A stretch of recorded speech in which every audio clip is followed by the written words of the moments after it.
welcome to Sipping Tea with Nat and Z. This is Nat. And this is Z. What Good up, morning, what good up? afternoon, good evening, whatever time it is that you are listening to us. Konnichiwa. All of that. Good morning, top of the morning, Yes, or yes. afternoon, Mm-hmm.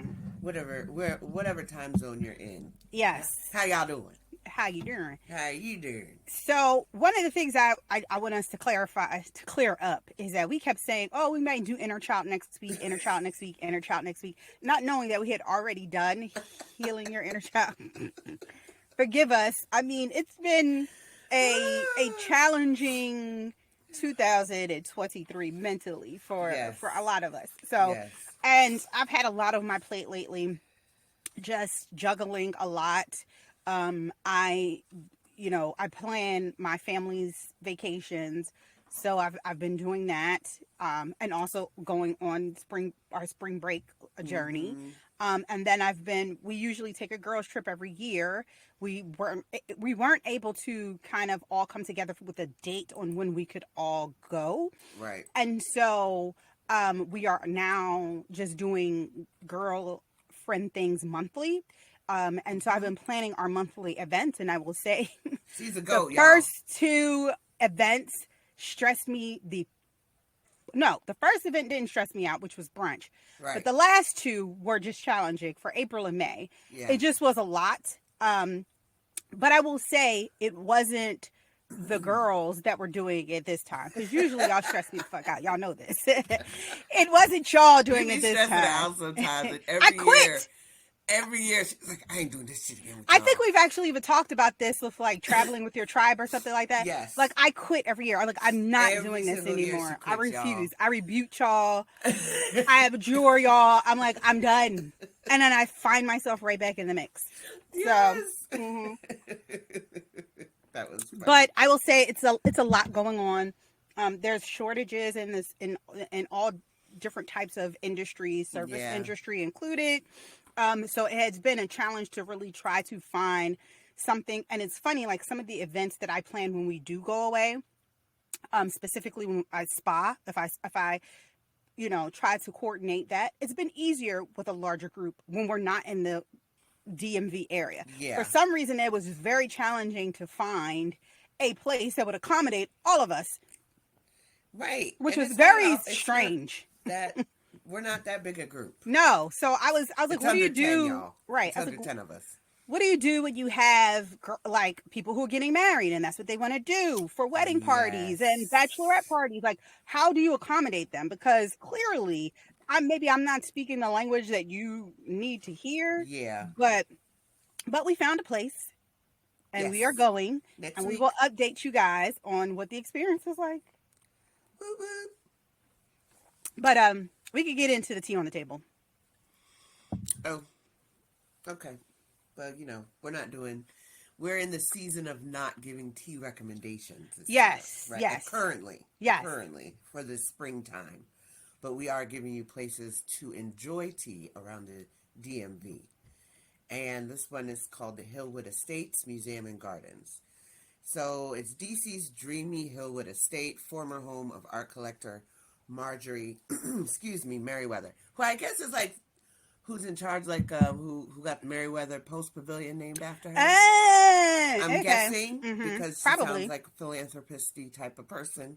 Probably. And things, I'm not really sure, but I think that maybe that's an educated guess, and I would support that guess. Yes. So, it was adorned in 18th century French elegance. Is the gorgeous site of this afternoon tea service for groups of 10 or more. So our group could not go to this, but now really, we know. Yeah. Well, I guess at least 10 or more is what they're looking at. It's a family-style feast. It includes miniature scones, chicken salad, croissants, sandwiches. Guess what? We could go if we bring the girls. Hello, there we go, bringing the ladies. That's what sounds like a field trip. Mm-hmm. Field trip. They have lemon lavender sugar cookies. That sounds delightful. It does. With a choice of hot or cold Damon Frere teas. I don't know if that's how you say it, but that's how we're going to say it today. That's parlez-vous français. It's about as much as I speak. Okay. Price is $28.50 per person, with supplements like mini quiches, and you got to call to reserve. You know what? Maybe that will be our July event because I think June we'll do a winery before it gets too hot. Oh, did I send you that other winery? No. The Go Hennessy ahead. Creek Bed and Breakfast Winery No, send that to me. Maybe you did. in Crofton, or not Crofton? Yes. Brandywine. It's in Brandywine. Yes. So You know, I don't like. I'm sorry if anybody's listening that is from that place that lives down that way, but I do not it's like not going Waldorf. or You don't have venturing. to pack a bag. You don't have to book a flight. But I do going not to- like driving that way. It is far. I just don't. It feels like a whole nother country. It Driving really to does. Brandywine, Waldorf, La Plata, it's just not my cup of tea. Okay, pun intended. It's just not. Yes. It's just not hot. Pun I feel like you have to intended. pack. Yeah, I feel like you have to pack a lunch. You do to have go to pack there. a lunch, and then we have a soror. One of our sorors, she lives out there, and anytime we've been to an event at her house, we're like, yeah, so I'll be staying. What time is check-in? Yeah, What if time you're is check-out? drinking, right? Yeah, it's a wrap. If you are if you are inviting me to a party or an event at your house, you Yes. have to start it at 10 so I can get there on time. And I have enough time to leave to get back to my side of the world. Basically, Because It is I far. can't. It is for me. It is far. I just can't went do out it. there to, was it Waldorf? Brandywine? Whatever, to go see Ro James one night. Mm-hmm. I'm so glad I didn't drive because, wow, I felt like it's taking us 45 minutes to get here. You know what? I think if I'm going to go visit somebody that lives out there, I'm going to do car service because I just refuse. I won't do it. I just can't. I won't. And I'm not talking about Uber. I'm talking about a car service, okay? Our service. Because I refuse, okay? Home Jeeves. Home Jeeves. Yes, I just because refuse. I cannot. I can't. It'd be far. It really and if is. the- It really far. Yes, and if that makes me sound high maintenance or bougie, so be it, because Right. those are facts. Embrace it and Facts. keep it moving. So we're going to get into some hot tea. This Jonathan Majors thing has taken a turn. His management and publicists have dropped him. So in my mind, it's either he's not listening to their advice and going off the advice of his attorney, which has not been good advice thus far. And so they're like, well, if you're going to go down this path and listen to them, then we can't be involved. So that's one way I think about it. The other way I think about it is this is too messy, and we found there's these allegations to be truthful, and we can't associate ourselves any further with you. So you could take it both ways. His attorneys are definitely trying to spin the narrative that he did not do it. Right. They had video released recently of her being in a club the day of the attack. And I'll say this. I'm not saying that he didn't do it. I'm just saying if I get choked out to the point where I pass out and had to go to the hospital, the last place I'm going to be is in somebody's club. I'm just not going to do it.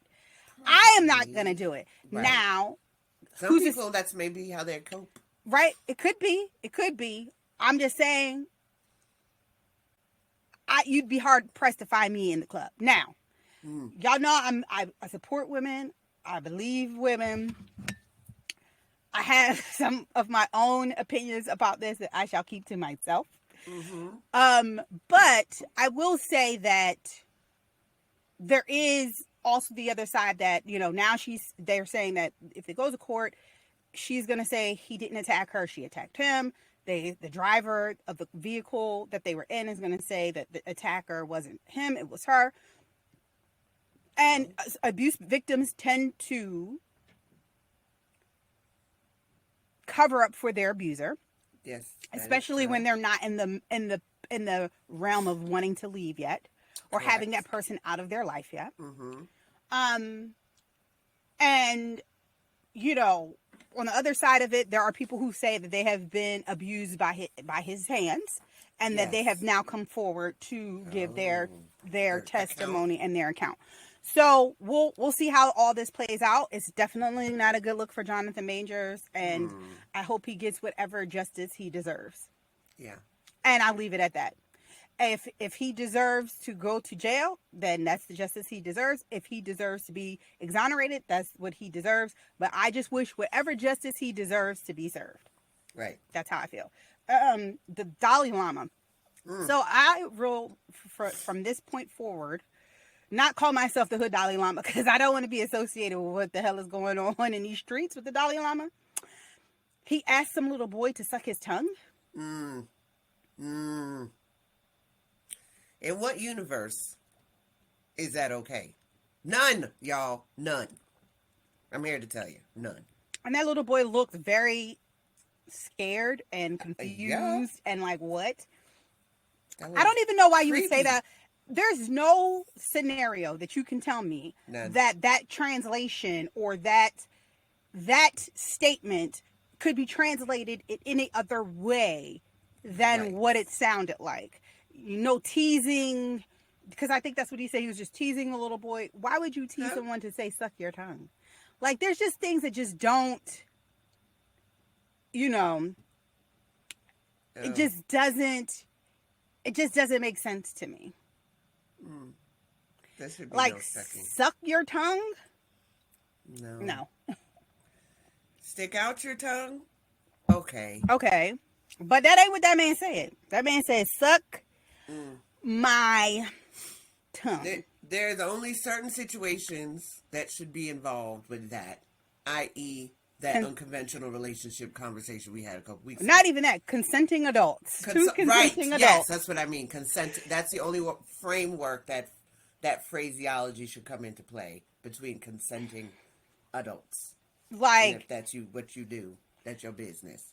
And Oh, I'm not going to say that he's part of this whole, like, I don't follow down the rabbit hole of these pizza pedo people who think that, like, there's a pizza shop in DC that's, like, trafficking children. QAnon. We're not the QAnon. I'm not QAnon. And those people are batshit crazy. And, like, Wayfair is in the network. What? Yeah, so I don't know if you remember back during that time when the whole Pizzagate happened, there was like something that was like posted on Wayfair's website, and it was like a chest, and it said something like a child. It said something that you literally would take and read as, oh, they are putting a child in this and shipping this to somebody, to the highest bidder. That's what it sounded like. Right.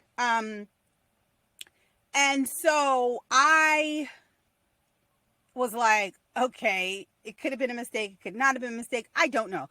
But now Wayfair is part of this trafficking of children network. So QAnon says that they traffic children using the website, and that certain furniture that you purchase is actually you're purchasing humans.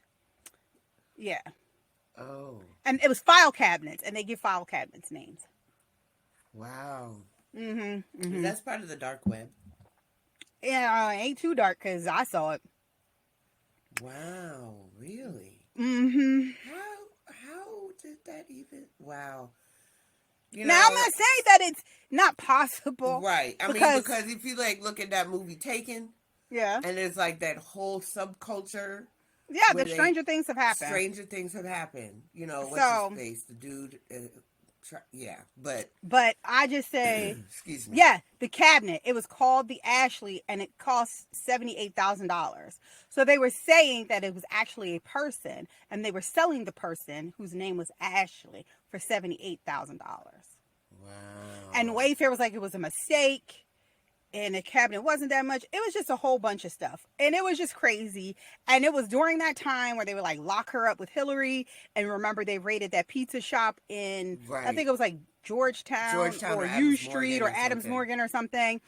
And they were like, that pizza shop, I don't even know if it's still in business, but they were like getting harassed. I think people tried to blow it up. It's like craziness. Yeah, craziness. Somebody came in and either like shot up the place or was brandishing a gun or something. I just wonder how people get into these, and I know this is a complete side topic, but how do people even get into these conversations and then get on board with the conversations to be completely consumed that there is even a following and there's flags, and then like I've never understood I see how some people get into cults to a degree, but when they go down this route where it just seems like what that, like, how do you put those things together?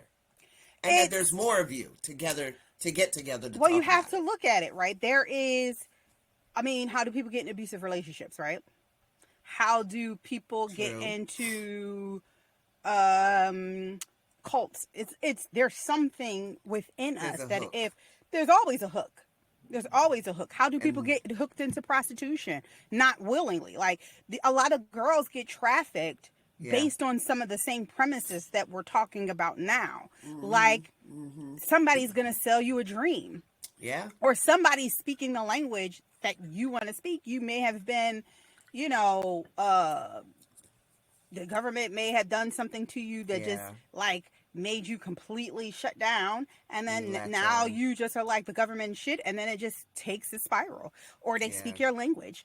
The white man is going into extinction, and so you start Yes. hearing that, and then you start believing it, and then you just become so riled up. I mean, if you hear it enough, Yeah. and then people start showing you things that make make it seem like that's happening, then you are going to eventually at some point subscribe to that same philosophy. It's fascinating to me in how behavior is. It is. Um, I, it, I watched this documentary on Jared, the the subway guy. dude. And that I was, saw that. it was on, I believe it was on Hulu, and it was Uh-huh. crazy. Like the Really? way that, yeah, they had a whole network. And this guy got with this woman and like made her change from being like a devout Christian to like a sexual deviant, to where she was trying to pimp out her own daughters. So you just, You never know. it can happen. It And I is feel amazing. like zealots, people who are extremely religious, are Yeah. even more susceptible to this because of the fact that they are so, it's easy for them. And I'm not saying that religion is bad. I'm not saying Yeah. any of that. I'm saying the people who are like extreme religious zealots, you can see how it is probably easy to turn them from being like a devout like a devout Christian like that to something else. Because anything in Moderation. excess is bad. It's Yes. too much. Moderation is key. It's always key. So when you could see, if anybody, if you're going to go from 0 to 60 in one area, I definitely can get you to go from 0 to 60 in another. I just got to find what the sweet spot is. And the sweet spot is Yeah. usually the same foundation, regardless of True. what the message is. That is true. That You know? intersection. It's I love always that. going to be that. Mm-hmm. But anyway, moving to the next thing. Yeah. As we're talking about anything in excess is bad. A lot of y'all out here in these streets, y'all Gen Xers.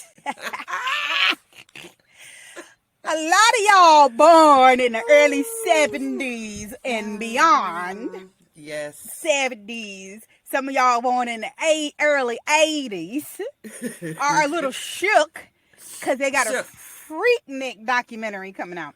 Yeah. I personally buddy. am not, because I never attended Freaknik. I'm safe. I am definitely bark safe. But apparently there are like these high prominent people within different areas of the life. I say the life, Yeah. the industry, that are really like, no, I'm gonna You're need not y'all to having cut this. this out because I know I'm in one of those videos and And I got clearance now. Right. So so I they're don't need nobody seeing what was going on. So they're apparently trying to halt the documentary. Now, let them people do. Let me tell you something. Let that be. I saw y'all listen.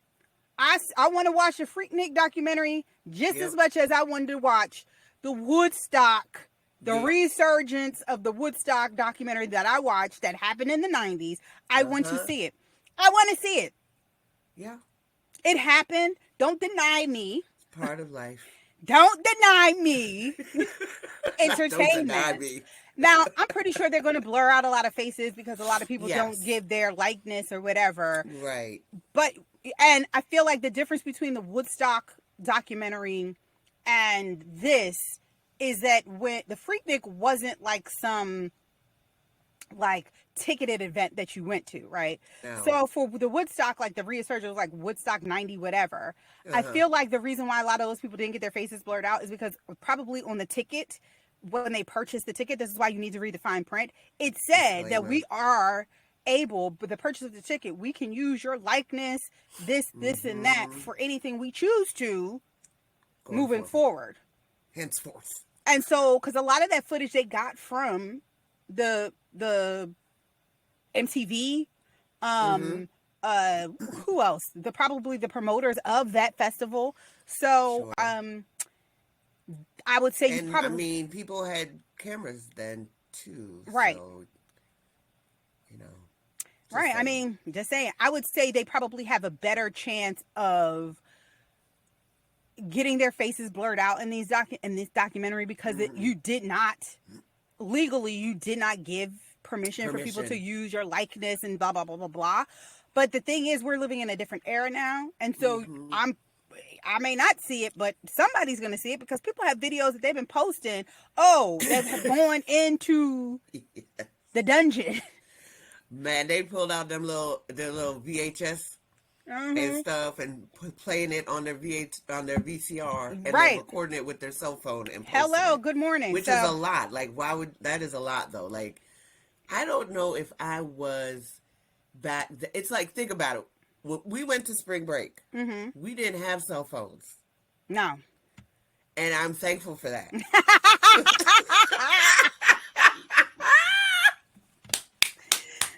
And Zanifa knows why. We are all thankful that there were no cell phones on spring break, is what I'm saying. But nowadays, I couldn't go on spring break with nobody today because I would not want to end up on World Star, on TMZ. Let me tell you, y'all can call us. These new kids be saying y'all born in the 1900s. Listen, I have never been more happy to be born in the 1900s. Y'all kids can have it because I cannot believe I would not be able to. How do y'all move in the world where people are videotaping everything and recording every movement? Like, y'all just don't understand anything. Y'all don't understand discretion. Y'all don't understand just having a good time and keeping the memories in your head. Like, there are things that you are going to do in your youth. Yes. That you might not necessarily want documented. Exactly. And a lot of y'all have stuff that has been documented and will live in infamy. I don't understand why. I tell my kids all the time, I said, I know y'all are on the phone 24/7, but please be mindful that as an employer, that we do look for that stuff, whether we say we do or not. We do. And then you wonder why you never got a call back. Right. Because you done recorded everything. Exactly. And certain things just do not need to be.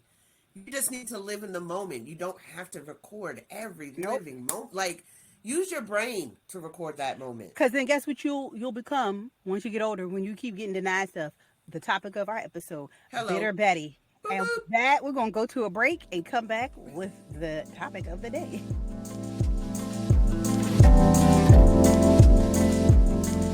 And we are back. Today's topic is being a bitter Betty. Are you a bitter Betty? What is a bitter Betty? So, what is bitter?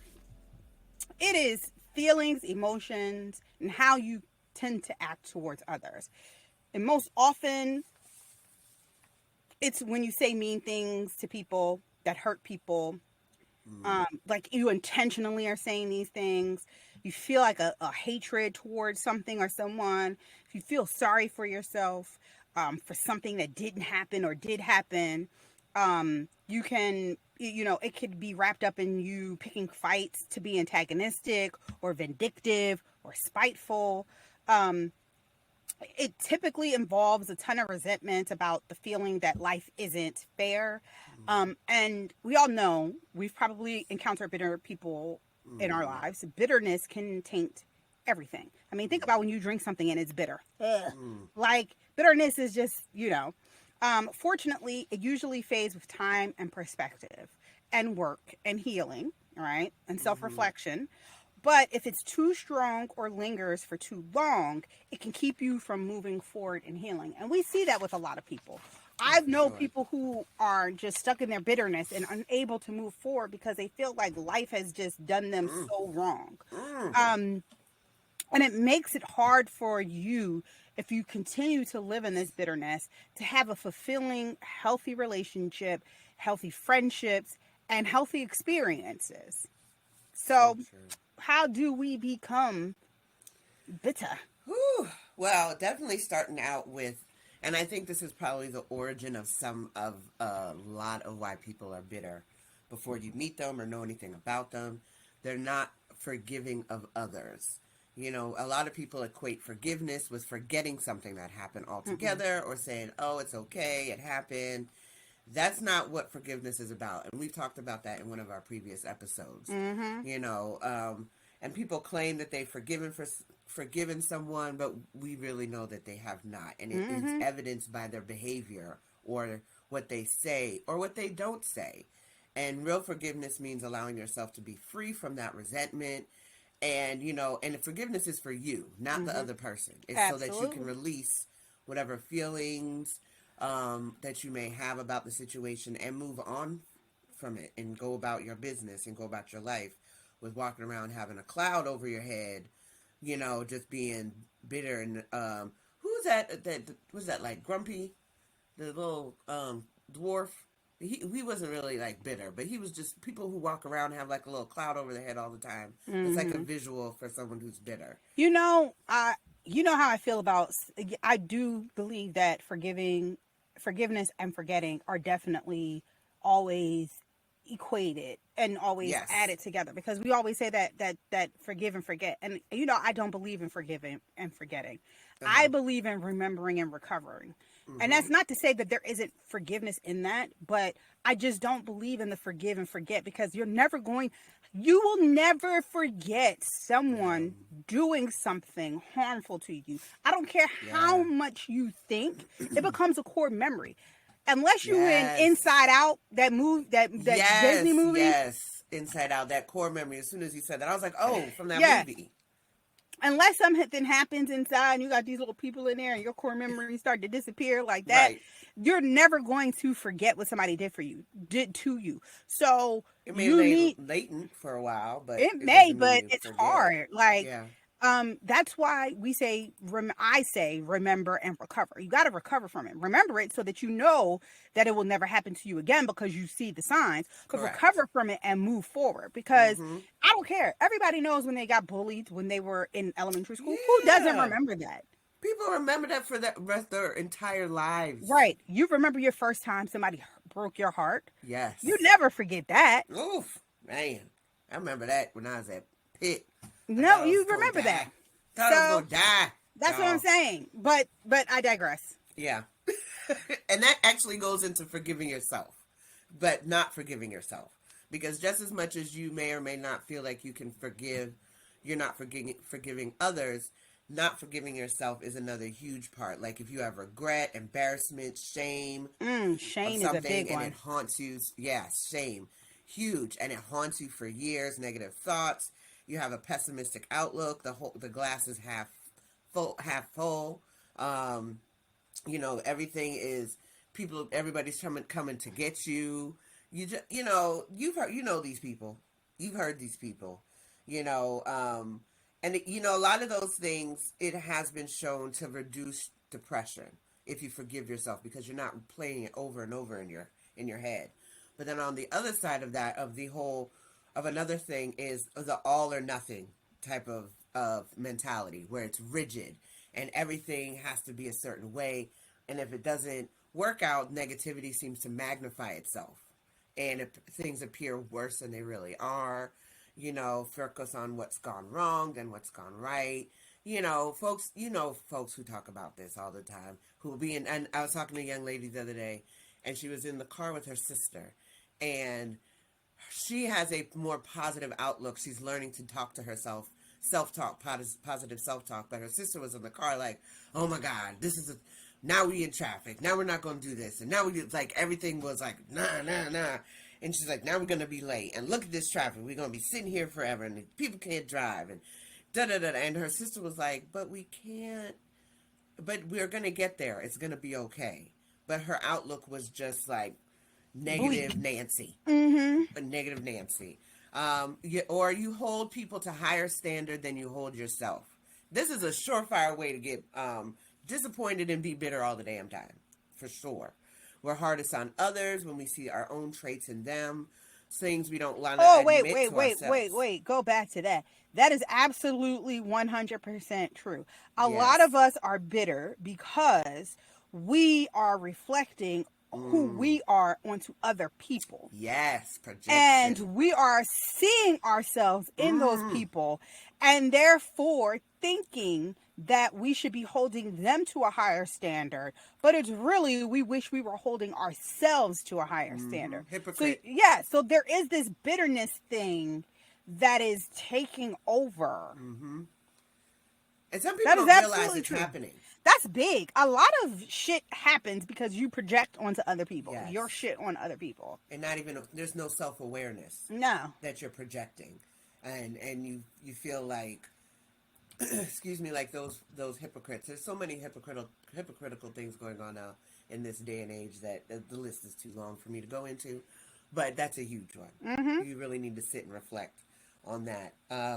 Believing things will never get better. Oh my goodness. That's like that lady in the Inside Out. The little blue lady. Oh, who yeah, was yeah. just sad and just negative Nancy the whole time. Severe hopelessness can be very dangerous, putting people at risk for suicide, depression, a lot of negative self-talk, and how things will never improve can do significant day-to-day damage on you. Because if you wake up and don't think anything is going to go well, it's just, it can do a doozy on your mental. I'll never be able to pay off my student loans. The world is a bad place. It's not getting better. Showing how you're hopelessness all the time.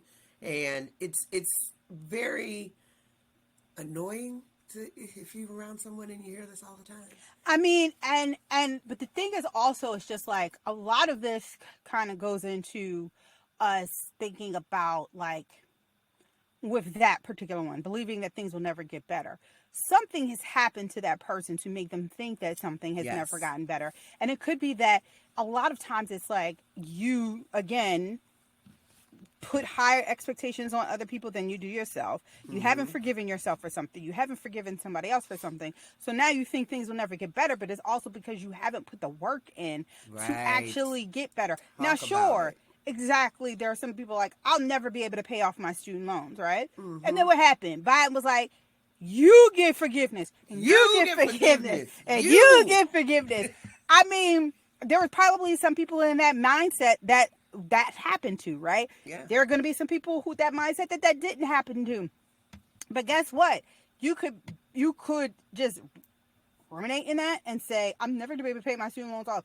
Or you could be like, you know what? I ain't never paying these student loans off. And I don't care. And I don't care. It's just going to be another bill like that. I'm going to die. They still going to be there. And guess what? Y'all can't get that money from me after death. So there you go. Exactly. I mean, but I understand how it's easy to be susceptible to that type of belief, especially if there's nothing else in your life that seems to be going in the right direction. But you do have to kind of try to figure it out and pull yourself out of it and stop thinking that everything is always going to be this downward spiral, this downward trajectory to death and bitterness and despair. Right. Yeah. And trust, when people are around you, ain't nobody want to hear that. And anybody want to hear that? Not all the time. I can't Not have all the that. time. I know we all got to vent, and then we all go through the like, oh my gosh, life sucks, and we all have those moments. But if you unpack and stay there, that's what we're talking about. Like, you just think the world is coming to an end in some way, shape, or form. But just like on the flip side, just imagine how much peace you can feel just by allowing yourself to be harmonious, to think things are harmonious and beautiful, and that, birds chirp, and, and practice that, because a lot of times if you keep these negative thoughts, they have so much staying power and can take over your life, and they give more power to things than they should, And then there's this one. It goes in line with this as far as believing you have less control over your life than you really do. Learned helplessness, which I think is a huge topic, because there's a lot of people out here who have learned helplessness that goes in hand in hand with entitlement, and it just causes them to be a dysfunctional adult, just because you just can't handle nothing.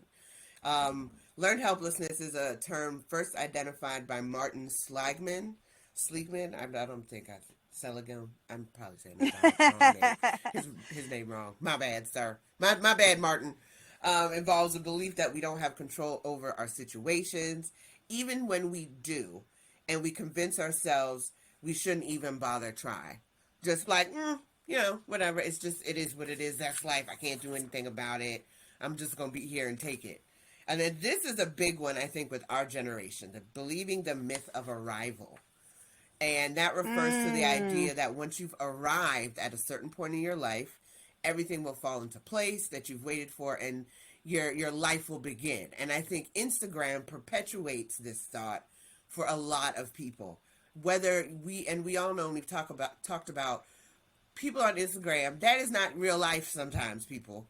So it causes people to think, unfortunately, it's created a culture of individuals that compare their reality to Instagram reality, which oftentimes is not reality. And now you feel like, oh, that person has arrived, that person is traveling, that person is doing this, that, the other with their life. And now you feel like I should, right when I turn 35, I'm going to be married and have 2.5 kids and a dog and be head of the CEO of some company, and that's when my life is going to start going the way I want it to. And then when you get to that point, you feel like, okay, this was nothing like I thought. Like, right. I get this promotion and I'm going to be on, and it's just like, yeah, you got that, high 6-figure salary, but you're working 20 hours a week and you barely see your kids and your marriage is falling apart. Or we say this all the time. When I lose these 20 pounds, you bitches better be. And you lose 20 pounds and you still in the same shit. Looking like a model, and you still talking about when I lose these last 5 pounds. Yeah, you still in the muck because your mentality hasn't caught up. But then again, it's also because we have been taught this fairy tale. Like, I feel like when it comes to generations, our generation did not have, thankfully, the social media aspect to all of this, right? So we only could go by experience. Like, when we get there, this is what it's going to be like, right? Our social media was videos. We see them like rappers and singers in the fancy cars and the jewelry and the car, and we think, okay, if I become a rapper, that's how my life gonna be. If I become this, is how my life is gonna be. And then even if you do that, you're like, this is nothing that I thought it was going to be. Right. You know what I mean? This is not where I thought this was gonna take me at all. And then you become a bit delusional. Right. And we put our happiness on hold because we said we cannot be happy until these things happen to me. Yeah, so then if they never happen, then you're never happy. Right. That one I think is huge because people are like, when I get this, then I'll be happy. When I get that, I'll be happy. When I get this, my life will begin. And you've lost out on your life in real time. Right. A key point to this, I remember, I was like, oh, I can't wait to have a house. I can't wait till I buy my own thing, because I'm going to be able to do what I want, I bought my condo, and that shit was nothing but heartburn, and headache, okay? It was nothing. Home ownership was nothing that I thought it was going to be, okay? And that is so applicable, like, once I go and get married, and then people be like, who the hell said this was going to be X, Y, and Z? Or adulting. I can't wait until I'm an adult. Oh, adulting is the key thing. Adulting is very ghetto. I do not recommend. 0 stars. Adulting is trash, okay? Adulting is like the worst.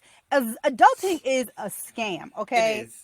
It is really a pyramid. It's a pyramid scheme that you got set up in, and you didn't ask. You got signed up for, and you didn't ask to be. No, seriously. You've been made off. That's all I gotta say. Listen, this is what adulting is. Your parents decided we're gonna have some kids, And then when they get to a point, they're going to take care of us. Right. And then they going to have kids. Right. Then you be like, oh, I'm going to have kids so they can take care of me. Right. It's a cycle. It is a pyramid scheme. It's adulting, a racket, y'all. It is a racket. It is a racket. And all I know is the fact that there is a commercial now about adulting sucks. It that does. Speaks volumes. It is the worst, okay? And I see myself, like, my mama in me when I'm looking at Charlie, and she be like, I want to do this. I'm like, girl, enjoy your 5 years on this earth. Yes. And then take your time. I said, because it's trash. It is not what you think. I saw somebody post recently that they're going to let their children, their daughters, be stay-at-home daughters. Because adulting is trash and they just don't want their children to go through that. So they're going to allow them to live in their homes until they get married. Well, that's what they say is happening nowadays. Folks, we're getting ready to leave and go out the house. Folks are like, yeah, I don't want to. I don't want to. I'm going to move back home. And in some ways I understand it. Like, I don't want my child to be out there struggling and doing all this and blah, blah, blah. But on the other hand, I'm like, look, I had to do it. Get your ass out there. You'll make it. You'll survive. You're going to be all right. You're going to be all right. It's a pyramid scheme. You'll be all right. You just sign somebody else up for it. Y'all just keep it going. You got somebody under you. You be good. Get you a team. You're going to be all right. And then another one is overgeneralizing, which manifests itself in believing if you fail at one thing, that you'll fail at anything. The tendency to, overgeneralize, turn a molehill into a mountain. Folks who just think it is the end of the world. And their mindset is give an inch and they'll take a mile. Somebody will always take advantage of you. Like, they always think it's the worst of people. The worst of people. It's, y'all people know. Y'all know who these people are. You've heard them. Yeah, they just think everybody's out to get you. Oh, men ain't good for nothing. Yes, men ain't. Women are. Like, listen to any of these other podcasters now. These young podcasters. And these are some of the most bitter youth I've ever met. And if you don't think that they are bitter, they are. They've taken one experience and they have generalized a whole group of women or a whole group of men based on the experience of one or some. Yep.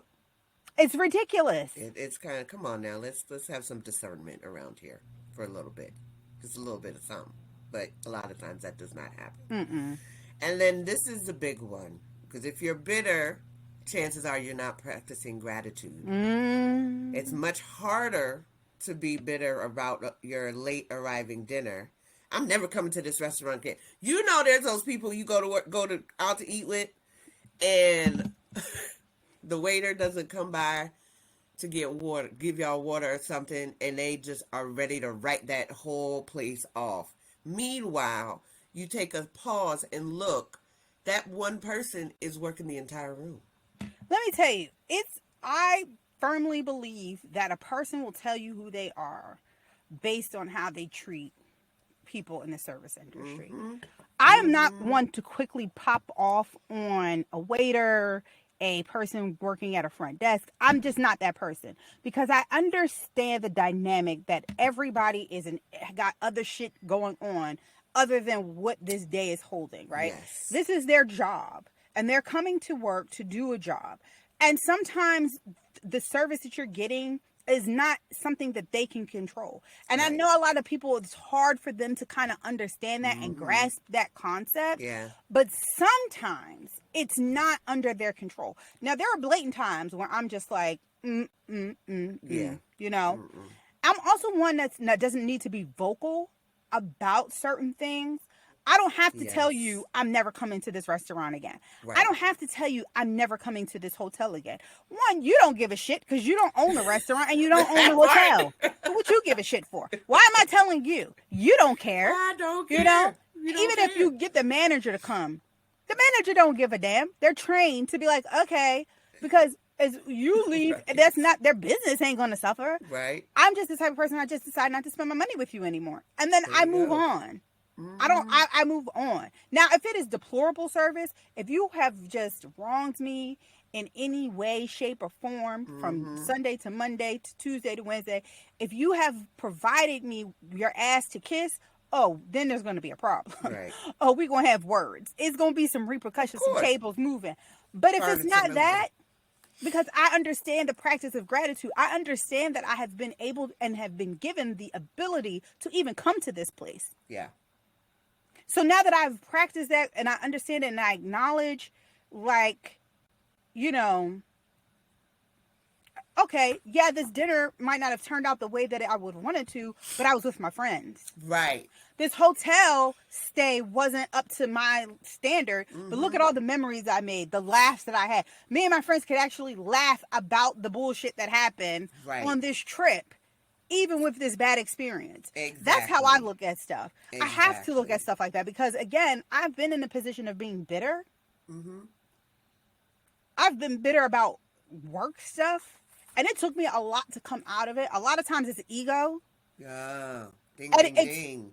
And a lot of times it's bigger than, if you're bitter about your job, it's bigger than, well, you be lucky to have a job. That's not even what I'm saying, because I feel like that is very, like, toxic positivity. Like, oh, well, at least you have a job. Bitch, so what? That's not helping me.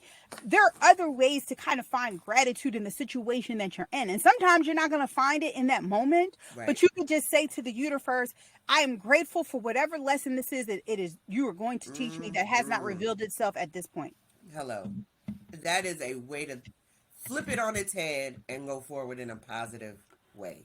And a lot of people don't know how to do that. They don't.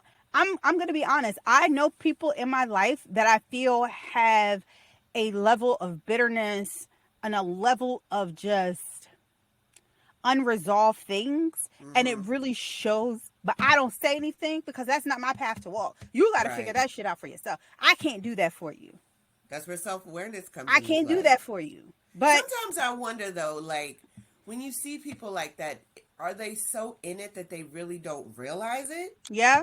And especially, then, like, you need to videotape them to be like, this is what you sound like to us. I think so. You may have to. You present to us. Because even if you tell somebody, what I've learned is if you tell somebody about themselves, one, if you've known them for a long time, the first thing they're going to be like, well, why didn't you tell me this 10, 15, 16, 20 years ago?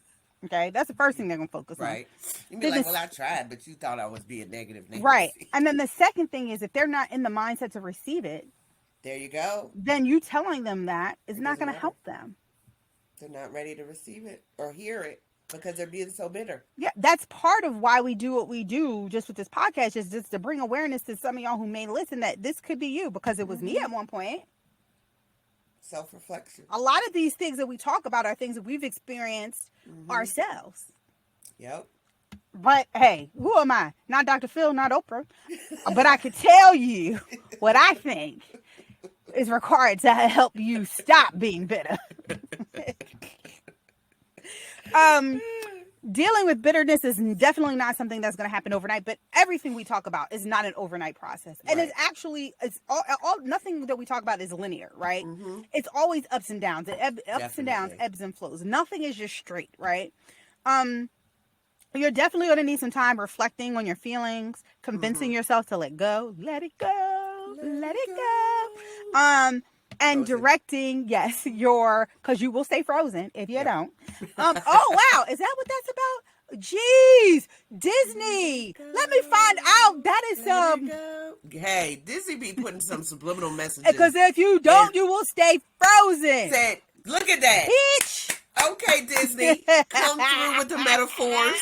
Okay. Y'all know that movie wasn't just for young people. It wasn't for the kids. It was for the adults.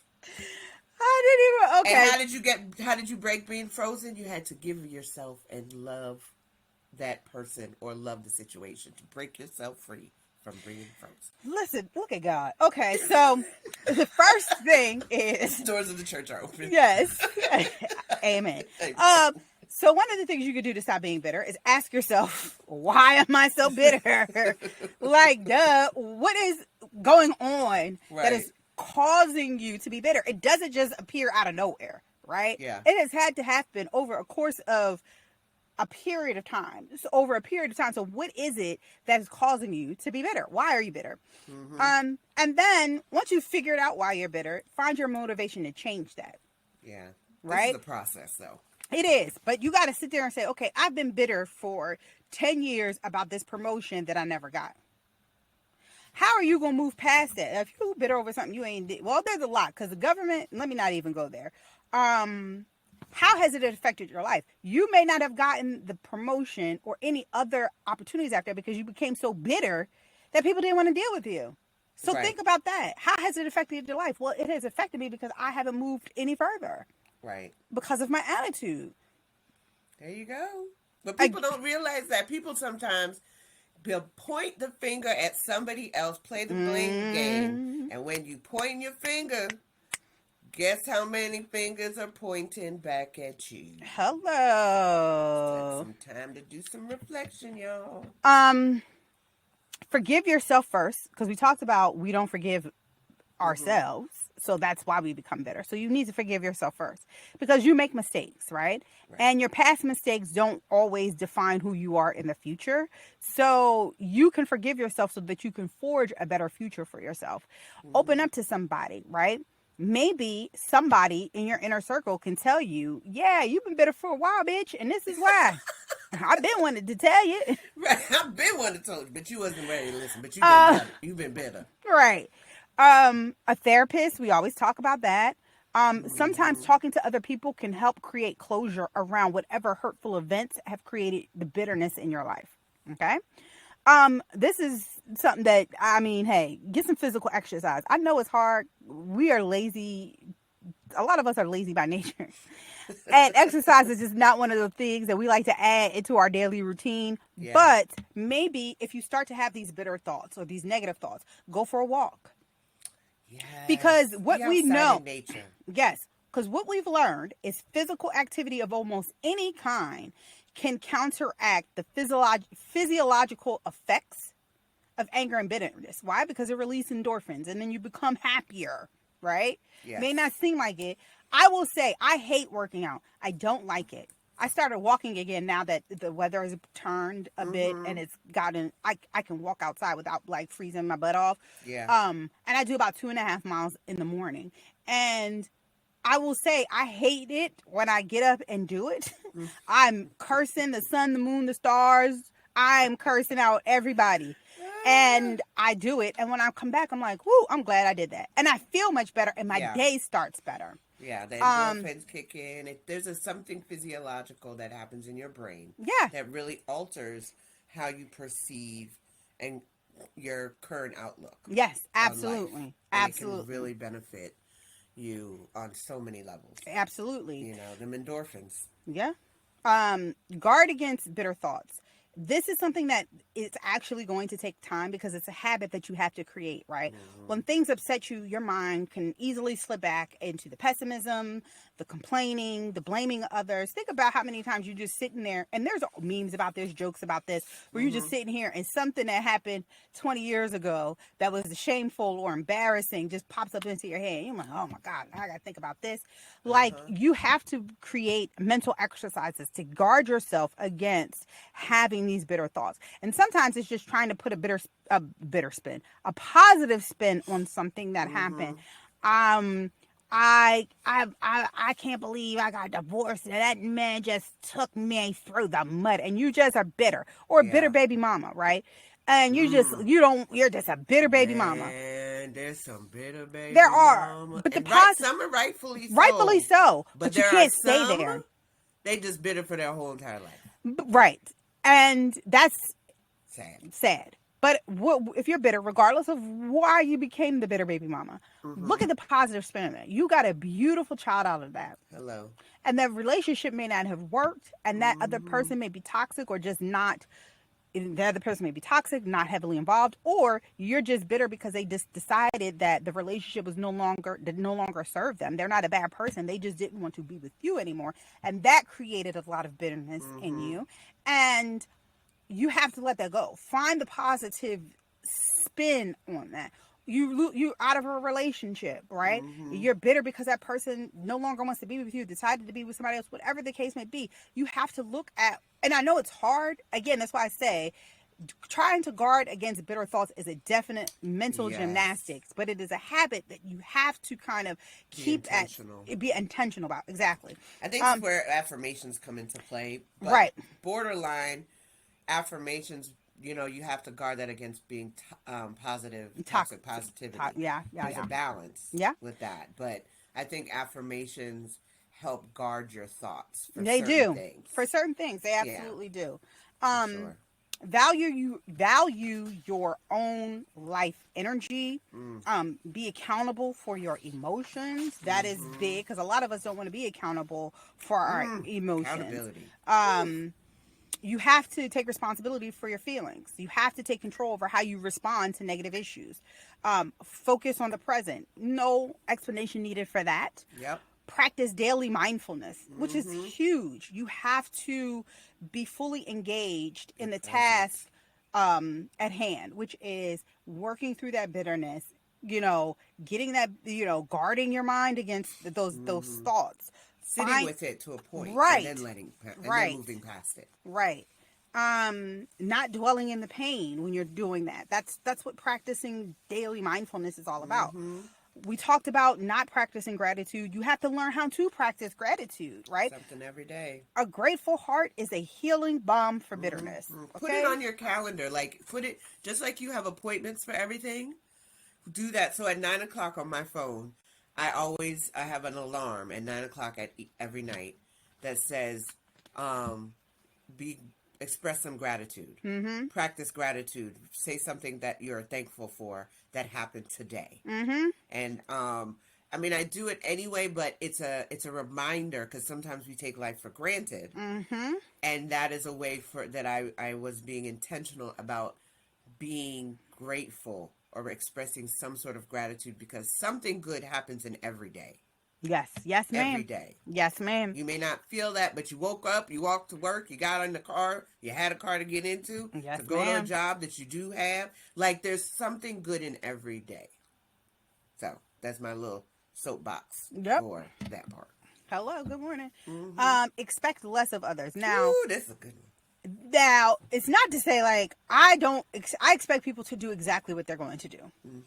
Okay. I just do. I expect people to do exactly what it is that they're going to do. So when people do exactly what it is that they're going to do, I'm never really surprised. Right. But if people are regularly disappointing you, and that does cause a lot of bitterness, a lot of resentment, then you might need to lower your expectations. Right. Yes. You might want your spouse or your children or family members to be more thoughtful, successful, more attentive. I feel like I don't necessarily tend to subscribe to expect less of others. I just feel like you need to lower, you may have your standards may be a little too high, and you may need to bring them down to earth. Because setting yourself up sometimes. You might be setting yourself up. If you want somebody to give you attention 24 hours a day, 7 days a week, I gotta work. I gotta take care of myself. That's called stalking. Yeah, I got this, I got that. I can't always focus. So sometimes we have to look at what we are expecting of others and decide if maybe we need to expect a little bit less. Not to say that you shouldn't expect the I feel like expecting the bare minimum isn't even right, because you should get that off the rip. Yeah. But some folks don't know how to do that. They don't. Now, if they don't rise to your expectations, right? If you've decided, okay, my expectations are a little too high, this is what I feel is more realistic, and those people still don't move up to your realistic expectations, then you have two choices. You accept them for where they're at, or you leave, and that's just that. That's just that. Because you're never going to be able to force people to meet your needs. Ever. They either meet them or they don't. And when you realize that they don't, are these things that you can accept? Or are these things that are, no, they're non-negotiables. Right. I feel like a lot of us go into situations, whether it's a job, a relationship, even with our spouse, our friends, our children, and we never decide what the non-negotiables are. We tend to decide those once we get into the situation. And that's when you can't do that. Right. You can't go into the job and they tell you, oh, we don't telework. and that was a non-negotiable for you. Yep. You should have said that in the beginning. My non-negotiable is I need to have 3 days telework. Yep. And if they say no, then at that point you decide whether I'm still going to take this job or I'm going to take my ass elsewhere. Yep. If you get the job, if you didn't say that in the beginning, you take the job and then you say that and they're like, nah, that's not how this works. You can't be mad at them. You didn't tell them that. And then you can't force them to give you something. And then now you mad and you bitter because you didn't. You're mad because they didn't meet your needs, but you didn't tell them what your needs were from the beginning. Yep. And you didn't tell them what were the non-negotiables. So now you're bitter. In your feelings, feeling away. I'm feeling away. Right. You get married. You didn't say what your non-negotiables were before you got married. I think this happens a lot. It happens all the time. I don't know any marriage that has not started with... Because there are non-negotiables that a lot of us just don't even think of sometimes. Yeah. But there are non-negotiables like, I cannot negotiate on this. Yeah. And I feel like that's why a lot of people wind up compromising themselves out of marriage. Yes. A lot of people compromise themselves out of marriage. And what I mean by that is we have become these people, we become bitter because we didn't go into this with what our non-negotiables were. We tried to establish the non-negotiables within the marriage. Now both people are fighting each other because we both have non-negotiables that the other person's like, well, I'm not, that ain't, and I'm not, and that ain't. Yeah. So now you've compromised, and it's always one person is always, I don't care what. When marriages fail, if you talk to the people after, one person's always going to feel like they compromised themselves out of their relationship. Meaning they gave up too much of themselves. Whether of themselves, of the situation. I gave up too much money. I gave up too much of my freedom. I gave up too much of my thinking. I gave up too much of my body. Yep. I gave up too much of my time. I gave up too much of my mental well-being. Somebody's going to feel like they compromised themselves out of that relationship. Yeah, for sure. So you got to figure that out. And then sometimes you got to stretch beyond comfort. Bitterness develops a lot of time when life feels hopeless and you feel helpless. So if you feel like you don't have any power over your life, then you're never going to have power over your life. So you got to push yourself to just a little bit harder. Do something that's uncomfortable. Yes. I do want to move forward in this career, but I'm uncomfortable with that next step. You push yourself to do it. Yeah. Stop assuming that you can't do something. I've done that a lot to myself. I can't do this. I've talked myself out of a lot of opportunities because I wouldn't stretch myself beyond my own level of comfort. That self-talk can go both ways. I sent a friend a job announcement yesterday, and the job started, the salary started at $515,000, right? That sounds 500. Yes. And when I sent it to the person, I said, I really want you to apply for it. The person was like, yeah. That person did not ever hesitate to like, oh, hell yeah, I'm going to apply for that job. If you sent to me a job in my field, with that amount, I'm like, oh, I would never, you know what I'm saying? If I had that mentality, oh, I would never get that. Why would I apply for something with that much money? It would never be for me. You understand what I'm saying? Yeah. Some people have already put themselves in a position that they will stretch themselves beyond comfort. Yeah. I've always been afraid. And I feel like it's because I've been mentally trained to go get a good government job. And that's what you do. And you stay in that job and you retire in that job. I feel like a lot of us have had that mentality. The difference between the younger generations, they don't stay with, they don't feel like they are being served properly. Oh, excuse me? You want me to do what? I'm out. They have no qualms about that. No loyalty. And it's not necessarily a bad thing, but the no loyalty to certain things has been very enlightening and empowering for some folks. I will say since COVID, I have become a better person in terms of my mentality. I'm stretching myself beyond comfort because I've done a lot of things since then that I probably would have said no to a while ago. And I'm in the process of doing things for myself that I wouldn't have thought about doing a year ago. I mean, 2 years ago, 3 years ago, now 4 years ago, because I was like, oh, this is at my level of comfort. Right. And I always had an excuse. Oh, well, I got this. Oh, I had this. No. I'm definitely F loyalty, because what I know and what I've learned is a job is not going to be loyal to you. If you can't do something for them, they are quick to turn on you and find somebody else to do it. So then find somebody else to do it. Yep. And that's what these young folks are. Oh, you think you can find somebody else to do it? Then find somebody else to do it. Bye. Bye.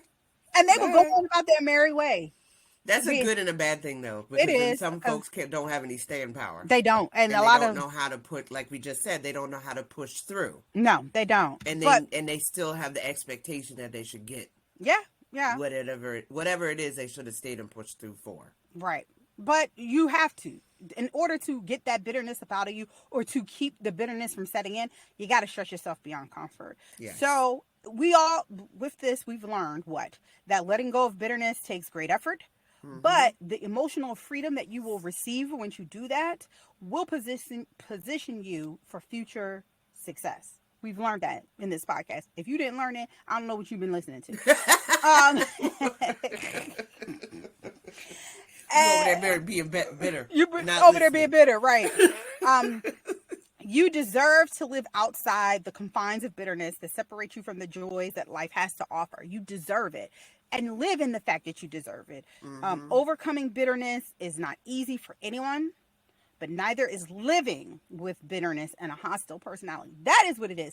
I know people with hostile personalities, and I know that they haven't realized that they have a hostile personality. That I know people with that is a good. Maybe we should do an episode on what is a hostile personality, because I know that is exactly what I was trying to get at when we were talking about like how you treat servers and stuff. I know people who have a hostile personality, and I don't understand that. But anyway, start taking steps today to let go of bitterness and feel excited for life again. I'm not going to do the last sip because that was the last sip, and I don't want to consider myself the hood Dalai Lama, because I ain't asking. Listen, I just don't want to be known as the Dalai Lama, okay? We're going to pivot from that. Hood or not. And, maybe we'll talk about Gandhi or I don't know, somebody else. I mean, what I've learned is that all idols have flaws, and if and maybe you don't have an idol. Don't they say? Yeah. Don't meet your It's heroes. Probably best that you just don't have one, because everybody that I know that we've held to a higher standard has had some bullshit behind them. From MLK to JFK, now to the Dalai Lama, like everybody. Jared from Subway. I mean, everybody that people have held on a pedestal have somewhat shown that there is some shit with them. So, and that's it. So, yeah. So, with that, you want to take a quick break? No, we ain't. We're going. We're done. My bad. So what we going to do is, thank you for joining us. This week on Sippin' Tea with Nat and Z. You can follow us on IG. Oh, that all rhymed. Sippin' Tea _ Nat and Z _ pod. And on Facebook, Sippin' Tea Nat and Z, to get podcast topics, guest news, and thanks for listening. And you're gonna catch us next week where we are not going to talk about healing. So stay tuned to find out what that topic is.